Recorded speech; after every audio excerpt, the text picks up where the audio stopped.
Why strength is less? Only 21 students are there. What about the remaining students?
Yes, students, can you see the PPT? Can you see my screen?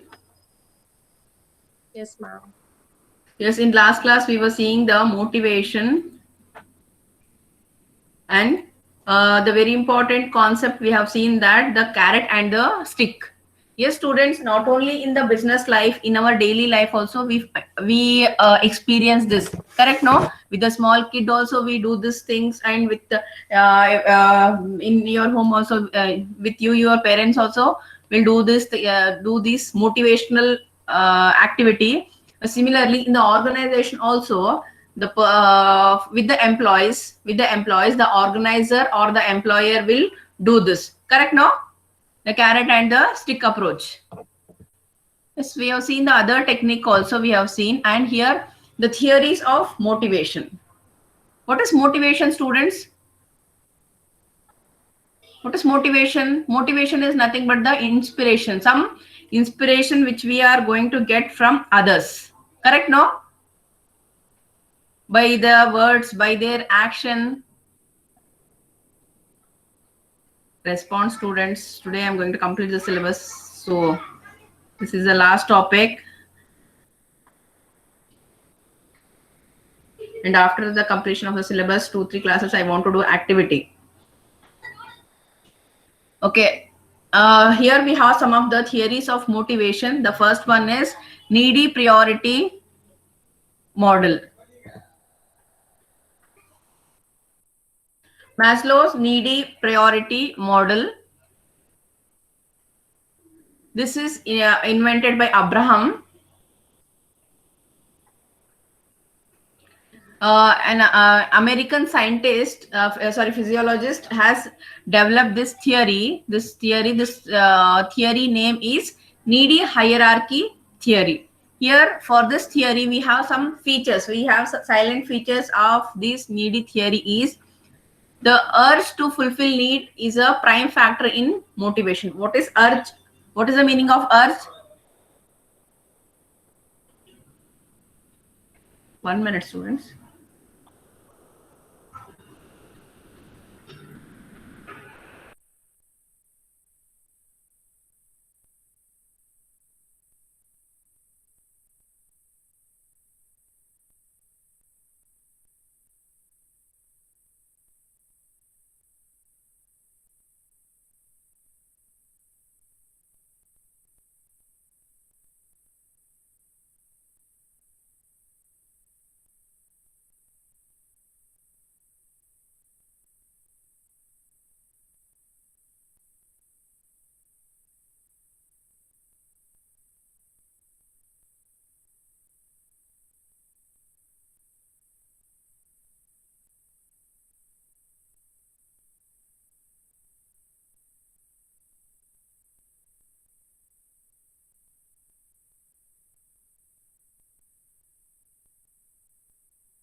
Yes, students. So we were discussing about the needy priority model.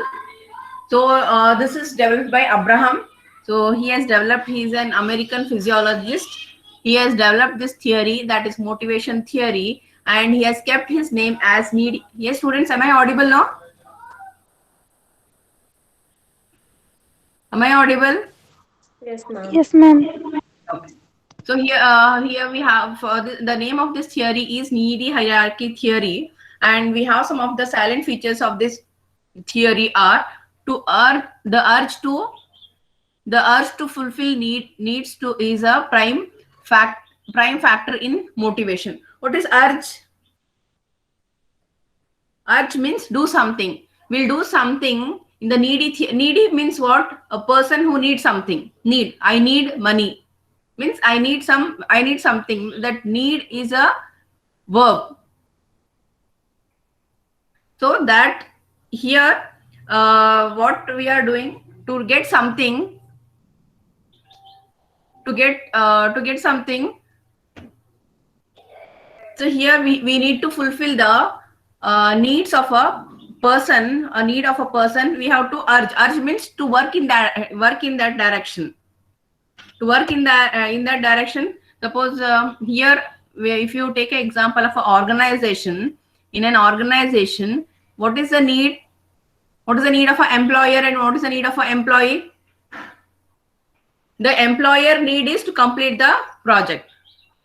The employee need is salary, the daily requirement. They are the needs of the employee. So both has to work together. Here the organization has to work towards to satisfy the need of employees, and the employee has to work towards to satisfy the need of the employers. The urge to fulfill the needs in a prime factor in motivation. So when employer fulfill the needs of a employee, only then the employee will be motivated to do work. Yes, correct, no? When I'm not getting every month salary, then I'll not be having any mood, or I'll not be having any idea, I'll not be having interest to work in the organization. So I will shift to the other company where I get salary on time, where I get every 6 months or every year increment, because they are satisfying my needs. By when they satisfy my need, I'll be motivated to work more.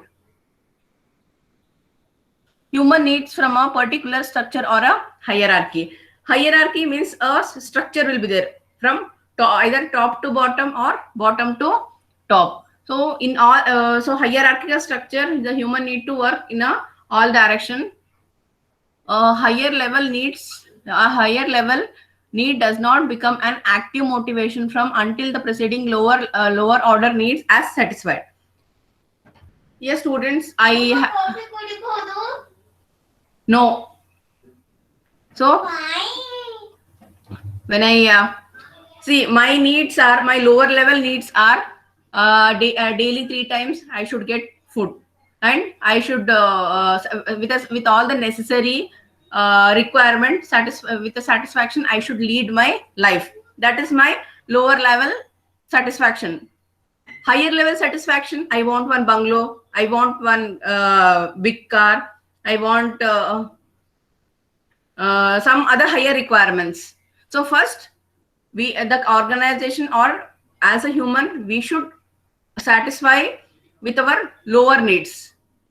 We should satisfy with our lower needs. Then we have to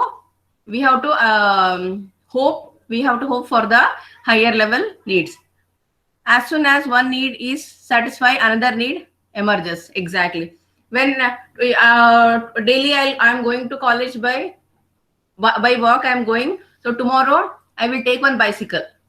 Yes, students, tomorrow I'll take one bicycle. Then after 6 months, then my need is satisfied. So I don't want to go by walk. I want something to travel. So how much ever money I have, with that money I purchased bicycle. After some days, by seeing my other friends, I feel I want to take one scooter. So I'll go for that. Then after that, then even my salary will increase, and by seeing my friends, I'll think that I have to take one small car. So every day my needs are changing. Correct? No, if one I'm satisfying, next immediately one more need I is emerging. Correct? No, students?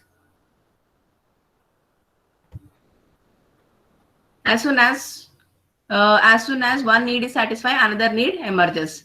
A satisfied need is not a motivator. A satisfied need not, it is not a motivator. So means see, when I today I have a bicycle, so I am satisfied. If I am satisfied, then per month I am getting 1,000 rupees salary, and today I have bicycle to walk to travel from one place to other place. I want to buy car. I want to buy car. So that if I am satisfied by bicycle, then I don't wish to buy purchase car. Correct, no, students? Getting, see, my salary is 1,000 rupees per month, and with my salary I have purchased one bicycle. But if I am satisfied only with the bicycle, then I will not get any motivation to work more and to get more salary. If I dream, I have to take one vehicle. I have to take either a scooter, or I have to take a small car. If I dream that, then that will become my motivation. Correct? No? If I am satisfied only with my bicycle, then that is not my motivator. Yes, students?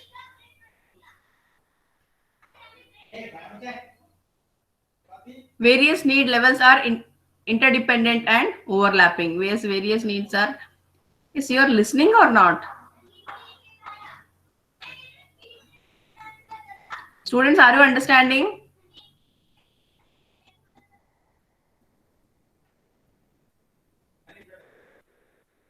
This various needs level are independent and overlapping. So if you my wish is to get an increment in my salary, and I want to purchase a new vehicle also. So both are, when I get increment in the salary, only then I can get a new vehicle. So all the needs are interdependent and overlapping.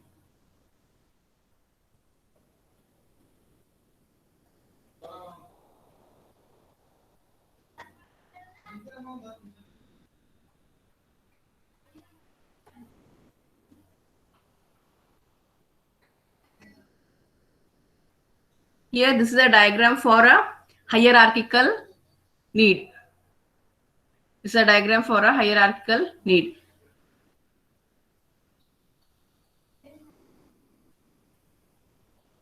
Yes, students, here a physiological satisfaction. Just I need a food, and I need a proper sleep. Next is a employment, property, salary. Next is a family, and next is to get a respect in the society, and to achieve something I should be a confident. And next level is a problem solver. The problem solver, solving the problems, and creativity, morality. So this is a hierarchical structure of a needs. The first is my basic need, that is food and sleep. Next is a next level of need, that is money, safety, job, property. Next is a family. So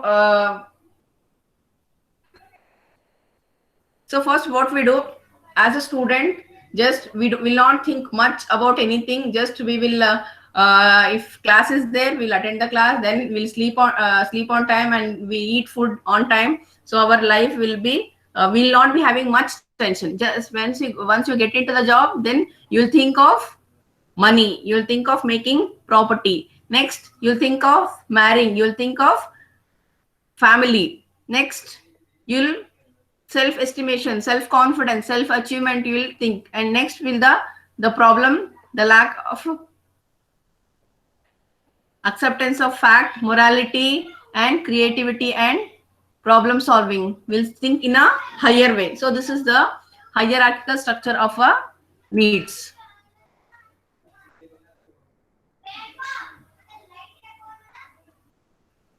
Herberg's two-factor theory. So this is the next theory. According to him, the maintenance and hygienic factors are the necessary to maintain the reasonable level of satisfying among employees. See, to satisfy any employee, the main thing is the maintenance and the hygiene factors. The hygiene factors are two concepts for the satisfaction of an employee. These are not intrinsic part of a job, but they are also related to the condition under which a job is performed. What is intrinsic? What is the meaning of intrinsic?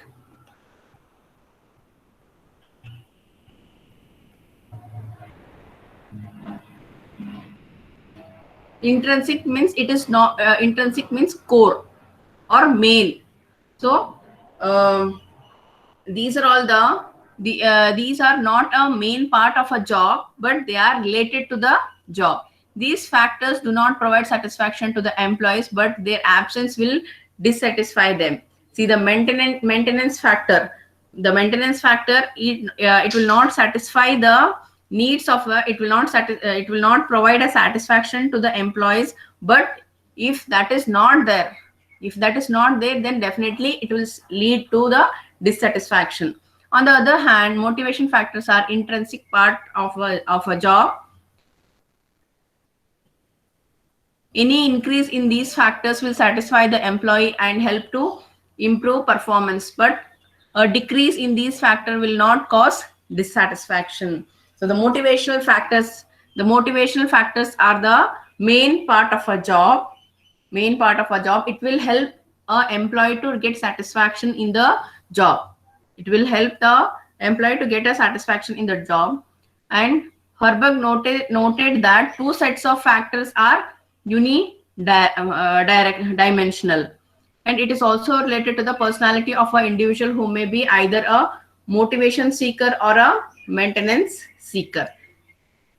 So there are two factors, motivation seeker and maintenance seeker. So according to him, a person should be a motivation seeker and the maintenance seeker. What is maintenance seeker? So we should use the resources accordingly. We should not use the resources unwantedly.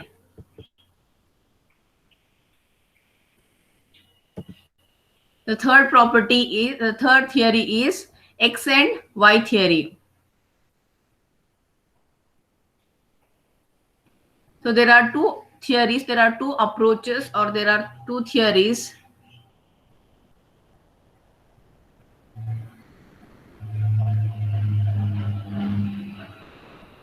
McGeorge X and Y theory. Professor Douglas McGeorge has developed a theory of motivation on the basis of hypothesis relating to human behavior. What is hypothesis, students? In the previous modules, we have seen the assumption. Based on the assumption, he has developed the motivational theory related to the human behavior. There are two sets of assumptions, that is X and Y. X is inherent dislikes for work, unambitious, and prefer to be directed by other. See, when you are working somewhere, we should be ambitious. We should have some ambition. Then only then it will help us to work or move towards in that direction. Focus on lower level physiological and safety needs to motivate workers. So focus on a lower level need to motivate workers. So first we need to focus on a lower level to motivate the workers. So this is the X theory. The Y theory is Work is natural like rest and play. So work is, see students, work is actually, it is a part of our life. If we don't work, then we'll not get money. So it is I will become a difficult to lead our life. Though if we have more money, we can have our own organization, we can have our own organization. Our we cannot say that I appoint some employees and I'll ask them to work and I'll give them money when they work.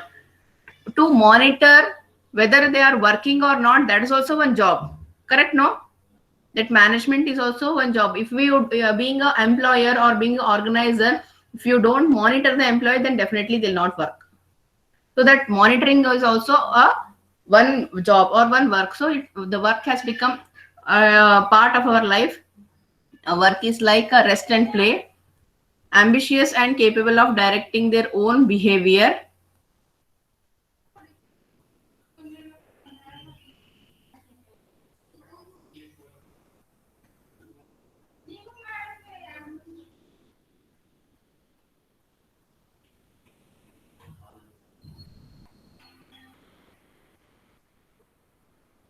So ambitious and capable of directing their own behavior. So we have, if we are ambitious and if we are capable of directing our own behavior, then we will get a success. Creativity widely spread. So see, these two are like opposition. See, first point, inherent dislike for work. So work is natural like rest and play. So these two theories are like opposite words to each other. And creativity widely spread. Both lower level and higher level both lower level and higher order needs like social esteem and self.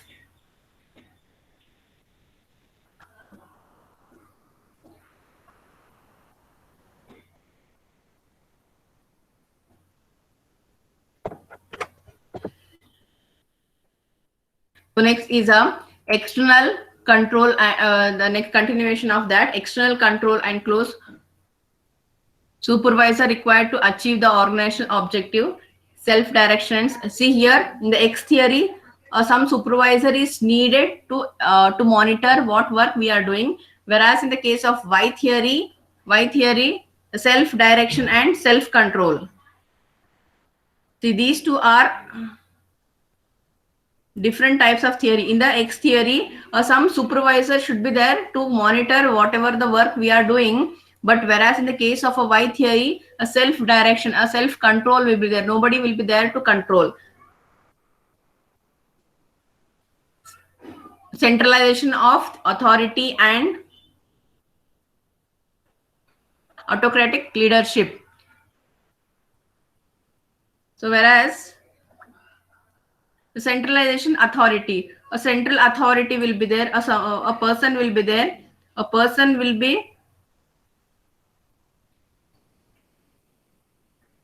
will be monitoring all the activities, whatever the activity they are doing in the organization. That person is nothing but a manager or a team leader. Autocratic leadership is nothing but who makes the rules, rules, and who based on those rules only we have to work. And whereas in the case of Y theory, decentralization and practitioner in decision making, democratic leadership. So there is no autocratic leadership here, it is a democratic leadership. And people lack self motivation, and people here in the Y theory, people are self motivated. Why? Because here monitoring will be there. If anything, monitoring will be there, and all the information or all the guidance they are getting from the supervisor. Whereas in the case of Y theory, a self-controlling, self-direction process is happening, so they are self-motivated. Here is it. William Ochi developed this theory Z, and after making comparative study of Japanese and American management practice. So after the After studying Japanese and American theory, he has made this Z theory. So that is theory. Z is an integrated model of motivation. Type Z organization has three major features, that is trust,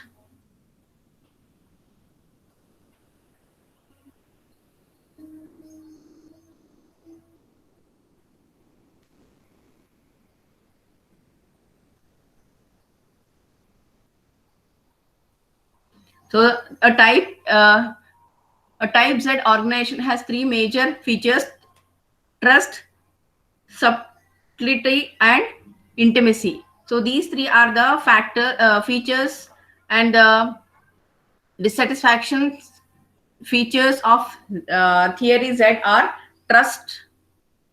So here in this theory, the first important thing is trust. We should trust in an organization when we are working, or wherever we are working. The trust is very important. So today I have done some work.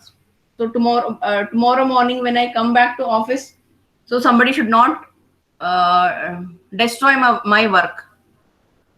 Correct? No, I trust to the organization, and whatever the work I have done, I have kept in the organization, or I have kept in the office, and I went to home. By the time next day I come back from home, then if my work is destroyed, then how can I trust? How can I trust on the employer? The strong bond between the organization and employer should be there. So if there is trust, then a strong bond will be generated. Employee involvement, whatever the decision the employer will take, in that employee involvement also should be there. Integrated organization, integrated organization is nothing but before they take any decision, the opinion of a employee should be taken. Coordination, one-to-one coordination should be there, and informal control system should be there. So all these are the part of theory Z. Next, we have achievement motivational model. This theory is introduced by McClelland. Has identified three types of human needs. Here, he has identifies the three types of human needs, that is achievement, power, and affiliation. Achievement motive is some people have an intensive desire to achieve for the sake of achievement, just to achieve something only for the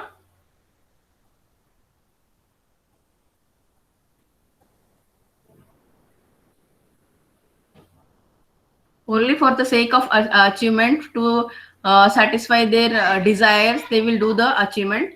Power motive, it refers to the need to influence and control people. So here, see, in the achievement motive, just we are achieving our goals. We are achieving our goal. Desire is nothing but a goal. Whereas in the power motive, here we are influencing others. By seeing my work, others are influenced. By seeing my work, others are influenced. So we are influencing, and we are controlling the people. With our, if I am a team lead, I control the members who are working in my team. I'm working in my team, and if I work only, then they'll get a motivation. Correct, now students? If I don't work, then how they'll get a motivation? Yes. If I work, then they'll get a motivation. So it refers to the need to influence and control people. People with high need for power seek position of leadership. People with high need for power seek position of a leadership.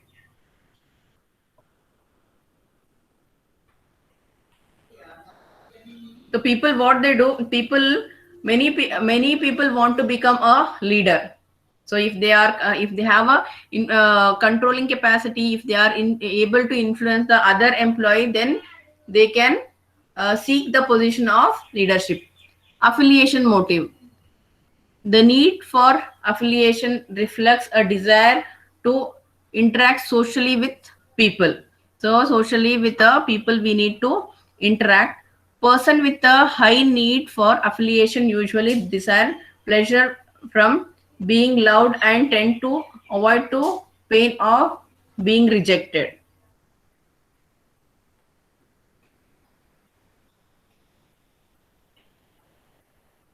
So these are all the three levels of achievement motivation model.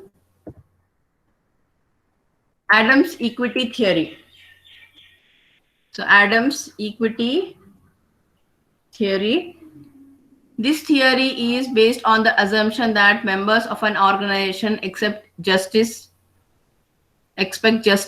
balance, fairness in treatment by their employers. So being a employee, see, if I work in one organization or if I work in a company, then how I expect my employer is nothing but the owner of the company. How I expect my employer? I expect my employer should be I expect he should give a justification, justice, balance in the work, and fairness. So here, if I am getting 10,000 salary per month, my friend is also getting 10,000 salary per month. Correct now, students? So I am working morning 10 to 5. The other employee is working 10 to 3. Is there any work balance, students?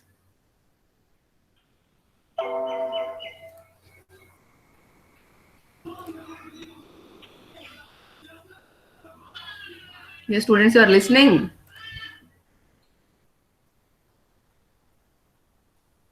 Yes, is there any work balance? Gudia? You heard whatever I said, whatever the statements I said? Gudia? Yes, ma'am. Is there any work balance?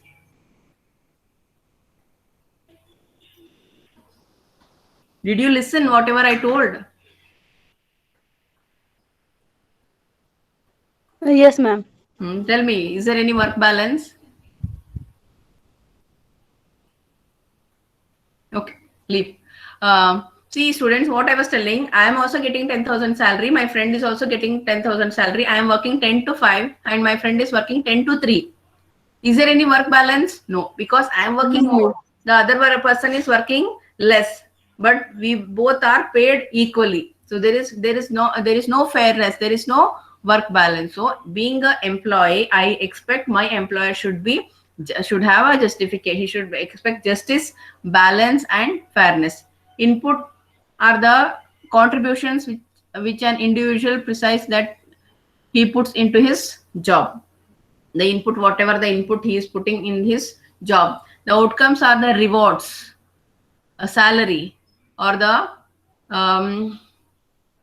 assume that students 10 employees are there. To each employee every month the organization is giving a salary. On 1st June, to all the employees, to all the 10 employees, a project is assigned and the deadline is 30th June.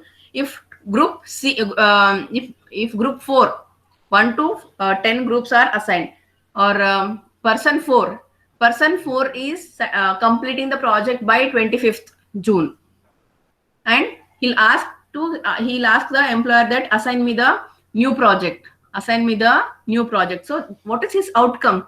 See, the input is whatever the job the employer has given. The output is before the deadline only he has completed the job, so he should get some reward. No, he should get the reward. He should get some extra additional money or extra amount, so that he has completed the work within the time and he's ready to work one more project. So whoever may be the person, if that person is satisfying the needs, then definitely if the outcome is good, then definitely they should get some reward.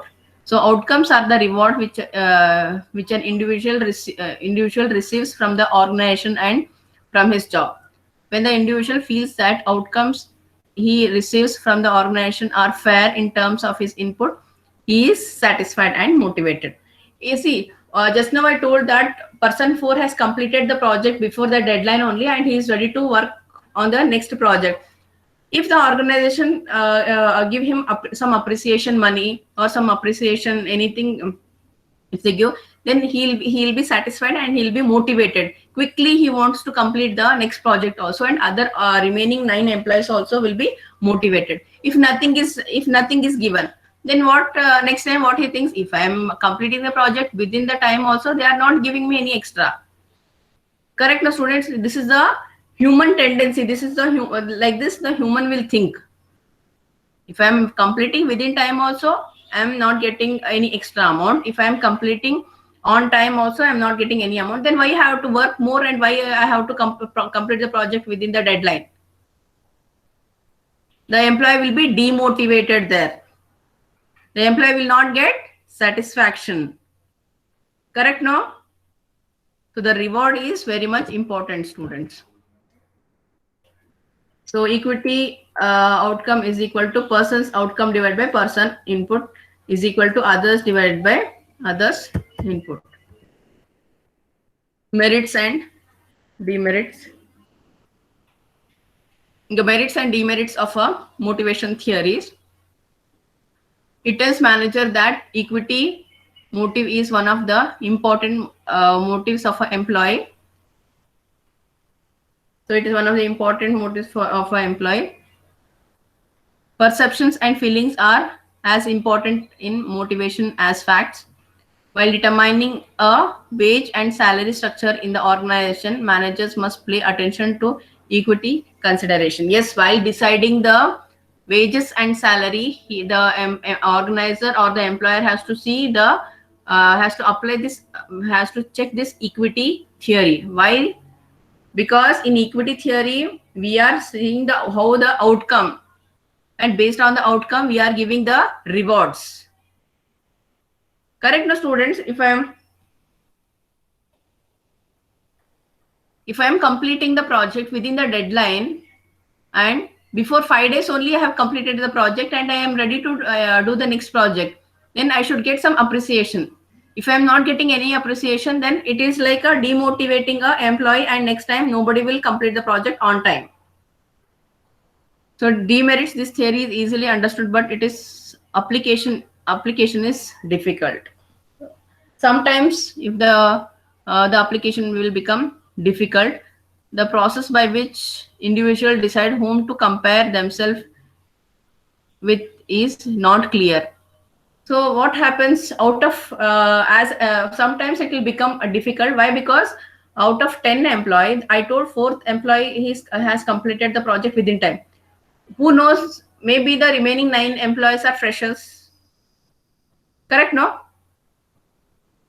If all are having the same experience, then okay. If the remaining 9 employees are freshers, then we cannot compare the remaining 9 employees with the person 4. Correct, no students? Equity theory is not a complete theory of motivation, but deals only with a particular aspect of motivation. Equity theory is not a complete theory. Sometimes based on the situation also we have to think.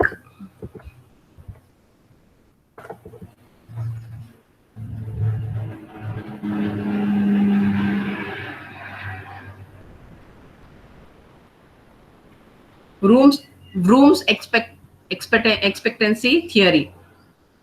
This is the last theory.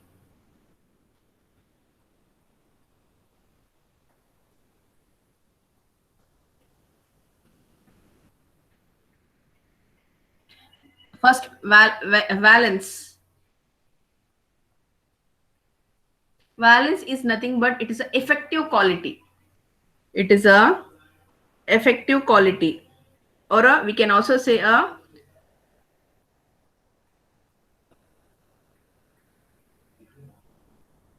it is an effective quality. The valence implies the strength of a person desires or performance of a particular outcome. It is importance or value that a individual places on the potential outcome or a reward. See here, the balance is nothing. The balance means the impact, the quality. The quality may be either positive or negative. So based on the performance, based on the work, we have to understand whether the quality is good quality or bad quality. Based on that, we have to take a decision. Expectancy. What is the meaning of expectancy?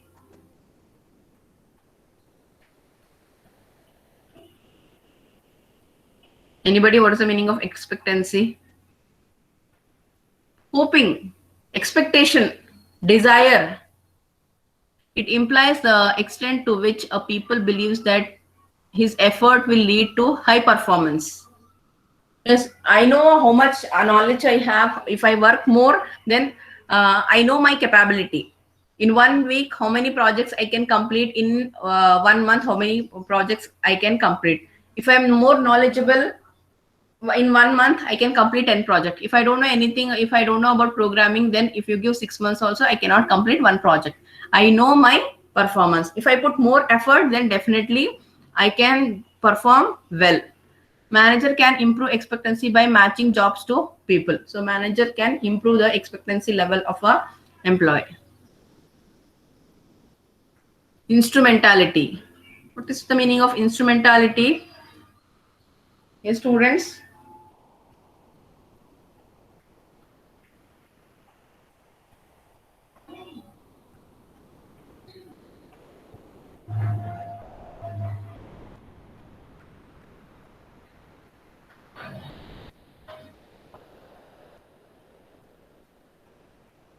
What is the meaning of instrumentality? The instrumentality means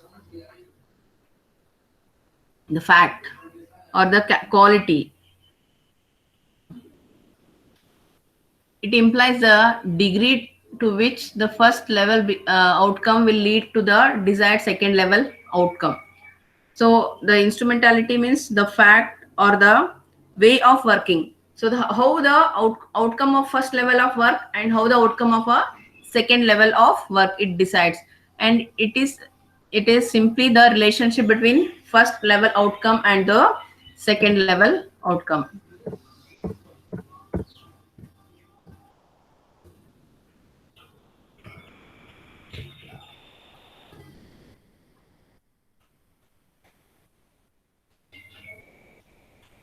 So till there you have for your syllabus. Okay, students. Here I have completed the syllabus. Yes, students, I have completed the syllabus. If you feel I have not, if you find any topic which I have missed, so I think 99 or almost all the topics I have covered. If you feel if you come to know any topic I have not covered, you can please tell me. In the next class, I am going to cover that. Yes, students, any doubt? These theories are very much important, students.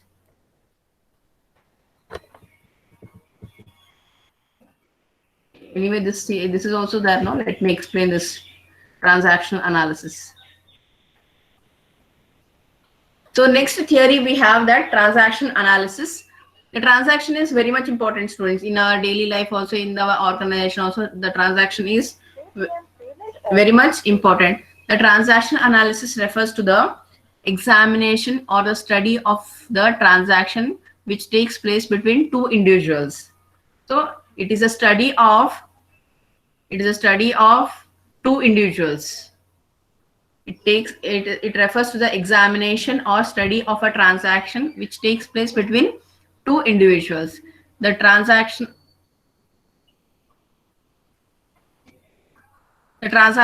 analysis is a method of analyzing and understanding the interpersonal relationship. Here, the main thing is to understand about the person behavior. Here, in short, transactional analysis is TA. TA is based on the hypothesis that a person has a multiple nature. Yes, students, you can take an example of your own. How you talk with your close friends? Will you talk with in the same way with your other friends also? Yes, students, have you seen Aparichit movie? How he'll be having the different personalities. When he come home, then his personality will be different. When he go out, his personality will be different. When he meets his friends, his personality will be different. So if the way I spoke with my colleagues, that will be different. The way I spoke with my students. Correct, no? The multiple nature, everybody will be having a multiple nature. In order to understand transaction analysis, the ego status, life position, types of transaction should be considered. The parental ego status. The ego status are, the first one is there are three types of ego status. The parent, see, when it comes to parenting means taking care of our child. So how we do a parental ego, how the parental ego state will be, the values and behavior of parents are recorded in the mind of the child, and these becomes a parental ego states of the personality, and tend to be over protective, authoritative, impatient, and upright. So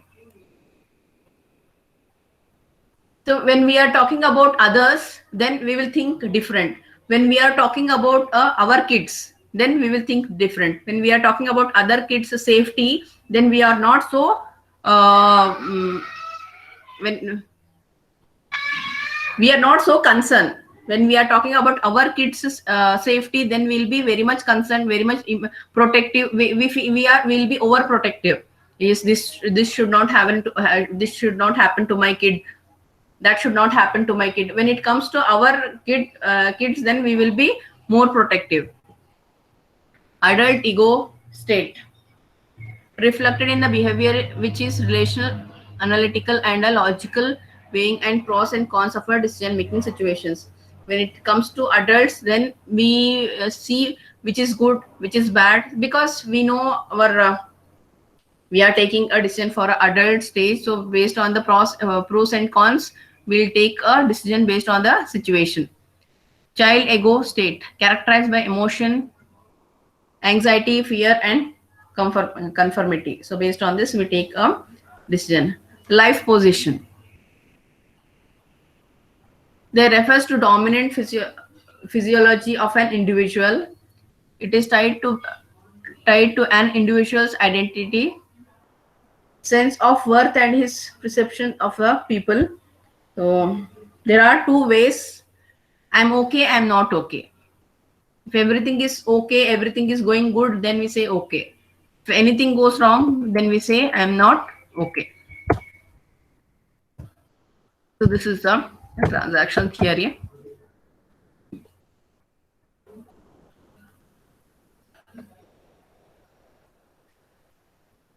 Okay, students, I have completed the syllabus. So from next in next class we'll do the activity. We'll do two activities, students. Now only I'm telling. In next class, one activity I'll do on group discussion, and the other activity I'll do on leadership qualities. On the leadership quality, two activities I'll do in the next classes, and after that we'll start doing revision from the beginning. The revision classes are also very much important. So we'll have a interaction classes. Whatever, if you have any doubt, then I will clarify your doubt. Okay, students, understood the theories? Yes, students, understood the theories?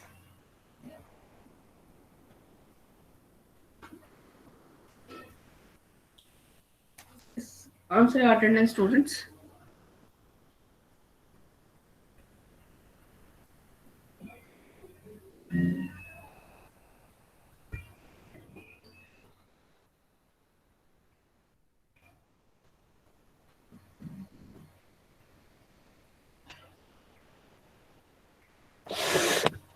One. Answer attendance. Yes, ma'am. Two.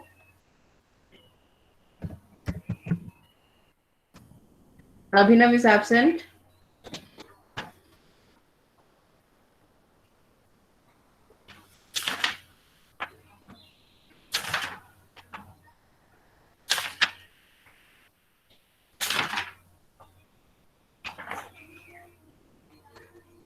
Three.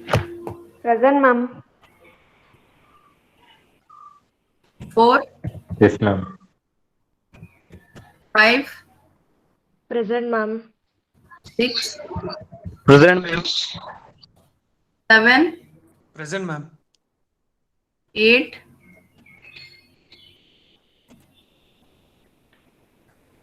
8, Ashok. 9, Present, ma'am. 10, Present, ma'am.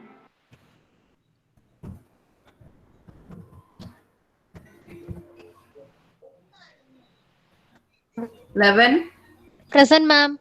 12, Present, ma'am. 13, Present, ma'am. 14, Yes, ma'am. 15, 16, Present, ma'am. 17, Present, ma'am. 18, Present, ma'am. 19, Present, ma'am. 20, Present, ma'am. 21, Present, ma'am. 22, Junjar. Last class also he was absent. 23, Present, ma'am. 24, Present, ma'am. 25, Yes, ma'am. 26, Present, ma'am. 27, Yes, ma'am. 28, Present, ma'am. 29,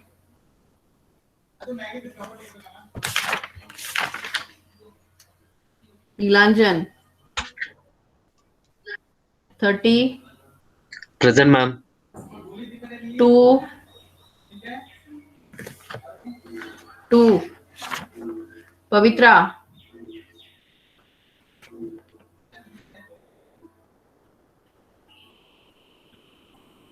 3, Present, ma'am. 4, Present, ma'am. 5, Present, ma'am. 6, Present, ma'am. 7,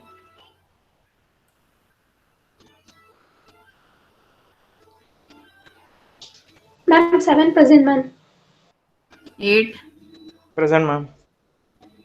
9, Present, ma'am. 10,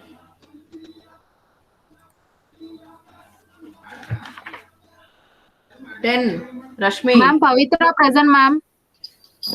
ಯಾಕಮ್ಮ ಎಲ್ಲೋಗಿದ್ದೆ? Ma'am class ಅಲ್ಲೇ ಇದ್ದೆ ma'am, ಅದು ಹೇಳ್ತಾ ಇದ್ದೀನಿ, ಬರ್ತಾ ಇರಲಿಲ್ಲ voice. Okay. 10, Rashmi absent. 11, 12, Present, ma'am. 13, Present, ma'am. 14, Yes, ma'am. 15, 16, Present, ma'am. 17, Yes, ma'am. 18, Present, ma'am. 19, Present, ma'am. 20, Present, ma'am. 21, Present, ma'am. 22, Present, ma'am. 23, Present, ma'am.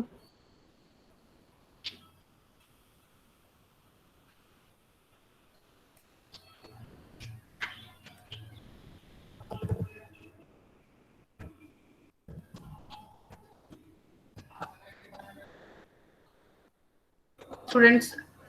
Today I have completed the syllabus. So from next next 1 or 2 classes we'll do activity and then we'll start doing the revision. Students, I'll stop here. See you in the next class.